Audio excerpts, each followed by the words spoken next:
চলছে ঈদের কেনাকাটা। এই নিয়ে জানাতে রাজধানীর নিউ মার্কেট থেকে যুক্ত হয়েছেন সহকর্মী রাজীব হোসেন।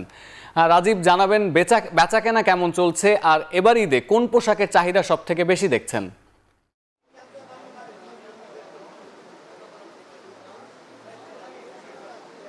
আমি এই মুহূর্তে রয়েছি রাজধানীর নিউ মার্কেট শপিং মলে। আমি দুপুর থেকে আসলে এই এলাকাতে ছিলাম। এই এলাকাতে এই মুহূর্তে ক্রেতাদের ব্যাপক ভিড় দেখা যাচ্ছে এবং ক্রেতারা কিন্তু আসলে ঘুরে ঘুরে তাদের পছন্দের পণ্যগুলো কিনছেন।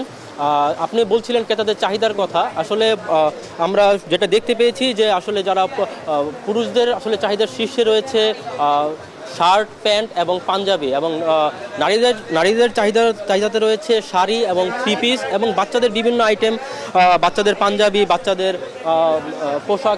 পোশাকও চাহিদার মধ্যে রয়েছে। এখন ইফতারের ঠিক অল্প কিছুক্ষণ বাকি রয়েছে। এই মুহূর্তে কেনাকাটায় আমি কিছুটা নিউ মার্কেট এলাকায় কিছুটা ঢিলেঢালা ভাব রয়েছে দেখতে পাচ্ছি।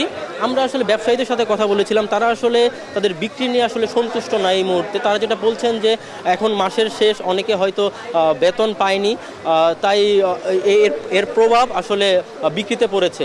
আগামী সপ্তাহ থেকে বিক্রি বাড়বে বলে আসলে তারা প্রত্যাশা করছেন বলে আমাদের জানিয়েছেন। এবং আমরা যেটা দেখতে পাচ্ছি এখানে ক্রেতারা আসলে বিভিন্ন দোকান ঘুরে ঘুরে তাদের আসলে পছন্দের পণ্যটি কিনছেন। তো সব মিলিয়ে ইফতারের পরের ক্রেতাদের সমাগম আরও বাড়বে বলে আশা করছেন বিক্রেতারা। ধন্যবাদ রাজীব।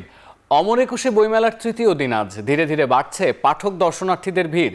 এ নিয়ে আরও জানাতে যুক্ত হচ্ছেন সহকর্মী ফরহাদ বিন নূর। ফরহাদ, মেলার তৃতীয় দিনে বেচা কেনা নিয়ে আসলে কি বলছেন প্রকাশকরা, জানতে চাই আপনার কাছে। সতীর্থ, আমরা